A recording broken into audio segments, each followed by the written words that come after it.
All right, here we go. This one's going to be a 357 Magnum versus 10mm test. Today we have some Underwood ammo to try out. So for the 357 SIG, we have the 125 grain XTP. Here's what that one looks like. Pretty nice wide hollow point cavity on that one. It does have nickel plated brass and is rated at 1700 feet per second. And for our 10mm, this one is 155 grain. Same thing, it is an XTP round. Also nickel plated brass, and that one is rated at 1500 feet per second. So both pretty spicy rounds. So today we're going to be trying them out of our Ruger Security 6. That one does have a 4-inch barrel. And our Rock Island Ultra full size, that one does have a 5-inch barrel. So we'll see how close we come to rated velocity with those. We'll be going through our gel, that is a 10% block. We do have our jug backstop just in case we get those pass-throughs, and our 4 layers of cotton t-shirt on the front. So like always, we'll set up our chronograph so we can hopefully get those impact velocities. We'll see how these rounds do. Here we go. First one up will be that 357 Magnum. All right, we're stepping back to 15 feet.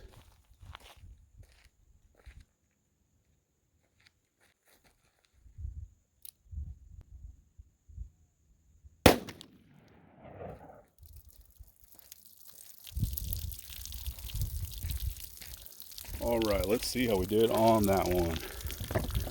So our impact velocity on that was 1658. Man, that's crazy. That is some spicy stuff right there. It's probably just shy 800 foot-pounds, so definitely looks like we got some leakers, so we definitely made it through.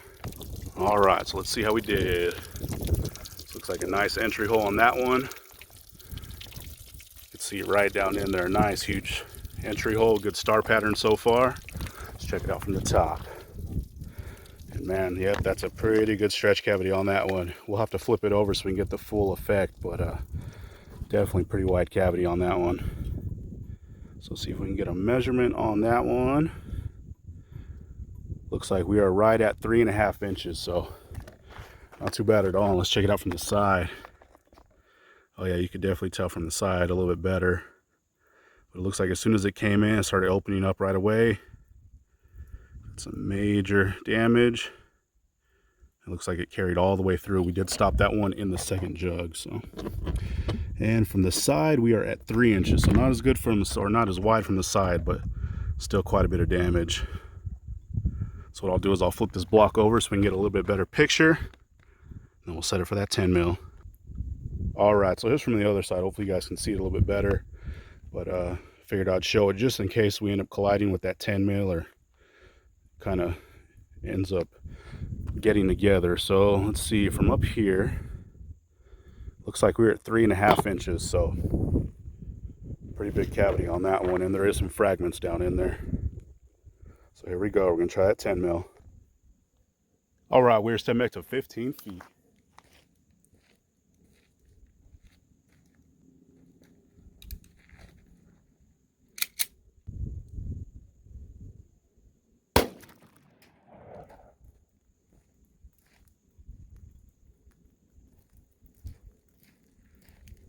All right, let's see how we did on that one.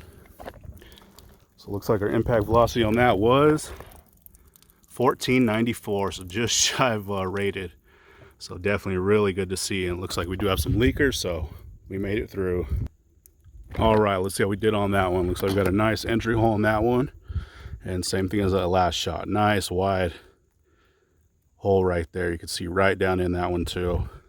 Pretty big star pattern. Let's check it out from the top. Oh yeah, that's a huge cavity on that one. Looks like it carried its energy most of the way through. Looks like the first probably 3/4 of that block, that's where it kind of dumped it all. That was a pretty light round for 10 mil, so let's see if we can get a measurement on this one. They are kind of blended together, but it looks like we are just over 4 inches. So it's actually pretty impressive. And from the side, see where it came in, started opening up right away. There is a couple fragments down in there, but a massive cavity so far. And like I said, it did kind of start slowing down that last probably 1.25 inches or so, but still some pretty good damage in that initial cavity. And on that one, we are right at 3 inches from the side. So pretty much the same as that last one. Really good stretch cavity. So definitely good to see. And that one made it into the first and did not exit. So let's check it out one more time from the top. So the one on the right is the 357 mag. One on the left is the 10 millimeter. They both did really, really good. So here is that 357. Looks like it came in, opened up right away. Started fragmenting pretty quick. Pretty much carried its energy all the way through. Now we did make it into that second jug. And that 10 mil, same thing. As soon as it hit, opened up really nice. There's a huge stretch cavity in that one. And it looks like right towards the end, it started to slow down a little bit and kind of flatline, but still some massive energy dump. So looking pretty good. So let's pull out those rounds and see what they look like. All right, check those things out. They both got some nasty damage on those. Huge expansion for both. They both did come apart. Both lost their jacket, but still they did quite a bit of damage. So there's that 357 Magnum. Opened up really nicely. Pretty much made it to its breaking point and just came apart. Was moving out pretty fast. Silver 1,650 feet per second. So definitely a nasty round. And here's the jacket for that one. Did come off. Those pedals peeled back really nicely though. And they just folded right over that base. So that XTP could not handle that speed. And same with the 10 mil. Mushroomed out really nicely. Huge expansion on that one. And same thing, came apart, just couldn't handle that speed, almost 1,500 feet per second. Same thing with that jacket, it did peel off. And those pedals just folded right over that base. So definitely really good to see for both. They almost hit their rated velocity for both of them, but man, those are some really hot rounds. So really good to see. So there we go. That was 357 Magnum versus 10 millimeter. All right, here's that cross section for that 357 mag. Got some huge splits coming in. Nice star pattern on this one. There's some fragments down in there. This one did fragment quite a bit, but got some pretty good damage coming in. I did remeasure this one. We're right at 3.5 inches. So pretty good amount of damage, especially for how fast it was going. So it's really good to see. Really wasn't expecting it to get that close to advertised, but did really good. So let's cut it open. All right, here's after being cut. This bottom side is the right, this top side is the left. So you can see as soon as this one came in, started opening up really nicely. Got some really big, deep cuts in there. There is a little bit of that cotton t-shirt that it drug in. And a few more fragments.